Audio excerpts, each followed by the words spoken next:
ৰাজ্যত নোহোৱা হ'ব এতিয়াৰ পৰা অপৰাধী বাইক চুৰি চেইন চুৰি বাইক ষ্টান কৰা বা যিকোনো ধৰণৰ দুৰ্নীতি কৰা দেখা পালে আপুনি তৎক্ষণাত আৰক্ষীৰ লগত যোগাযোগ কৰিব পাৰিব এতিয়াই নোট কৰক এটা বিশেষ নম্বৰ 6026900651 নম্বৰ অপৰাধ নিৰ্মূল কৰিবৰ বাবে আৰক্ষীয়ে ল'ব কঠোৰ ব্যৱস্থা চিন্তা কৰিব নালাগে যিসকলে অভিযোগ কৰে তেওঁলোকৰ নাম ঠিকনা সকলো পৰিচয় গোপনে ৰখা হ'ব ৰাজপথত বাইক ষ্টান কৰা সাইবাৰ অপৰাধী কোনো এতিয়াৰ পৰা হাৰি যাব নোৱাৰিব ৰাজপথত বাইক ষ্টান কৰিলে সোমাব লাগিব ৰঙা ঘৰত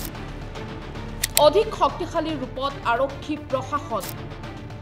অপৰাধীৰ বাবে ইতিমধ্যে আৰক্ষীয়ে মুকলি কৰিলে ফোন নম্বৰ অপৰাধীৰ বাবে আৰক্ষীয়ে ইতিমধ্যে মুকলি কৰিলে হেল্পলাইন নম্বৰ এই হেল্পলাইন নম্বৰটোত এটা মাত্ৰ মেছেজ দিয়া লগে লগে আৰক্ষী সেই স্থানত উপস্থিত হ'ব আৰু সেই স্থানৰ পৰাই কৰায়ত্ব কৰিব অপৰাধী যিকোনো স্থানত থাকিলেও অপৰাধী কৰা হ'ব কৰায়ত্ব গতিকে আপুনি যদি দেখিছে